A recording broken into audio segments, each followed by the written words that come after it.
Praise the lord. ఈరోజు ఒక సామెత నేర్చుకుందామా? సామెతల గ్రంథం 17వ అధ్యాయం 13వ వచనం.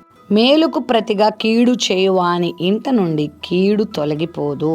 మేలుకు మేలు చేయడం మానవుని లక్షణం, కీడుకు కూడా మేలు చేయడం దేవుని లక్షణం. మరి మేలు చేసిన వాళ్ళకి కీడు చేయడం ఎవరి లక్షణం అంటారు? అపవాది లక్షణం. ఈ రోజుల్లో ఎక్కువ శాతం ఎవరున్నారో తెలుసా?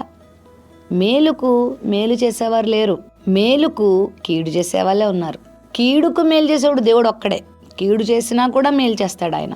దేవునిని నమ్మిన వారిలో కొద్ది మంది కూడా కీడు చేసిన వాళ్ళకి మేలు చేస్తారు, యోసేపు లాంటి వాళ్ళు.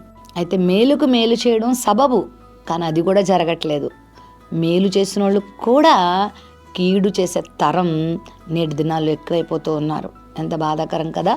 తమకు జీవితాన్ని ఇచ్చి తమ కొరకు ఎంతో శ్రమించిన వాళ్ళకు కూడా గాయాలు చేసేవాళ్ళు, బాధ పెట్టేవాళ్ళు, హింస పెట్టేవాళ్ళని మనం చూస్తున్నాం. ఒకవేళ అలాంటి కోవలో గనక ఎవరైనా ఉంటేనంట, వాక్యం చెప్తుంది, మేలు చేసిన వారికి కీడు చేస్తేనంట ఆ కీడు వారి ఇంటి నుండి తొలగిపోదంట. అంటే ఎవరికి మేలు చేసిన వాళ్ళకి కీడు చేసేవాళ్ళు ఉంటారో వాళ్ళ ఇంట్లోనే ఆ కీడు నిలిచి ఉంటుంది, ఆ కీడు వాళ్ళకే తగులుతుంది. కాబట్టి మేలు చేసిన వారికి మేలు చేయి, కీడు చేసిన వాళ్ళకి కూడా మేలు చేయి.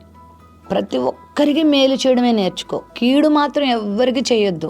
కీడు చేసావా, ఆ కీడు నీ ఇంటిలోనే ఉంటుంది, నీతోనే ఉంటుంది, అది నీ ఇంటి నుండి తొలగిపోదు. కాబట్టి కీడే మాత్రం తలపెట్టొద్దు. మాటతో కానీ, చూపుతో కానీ, క్రియతో కానీ, ఏ పనితో కూడా ఎవ్వరికి కీడు చేయొద్దు.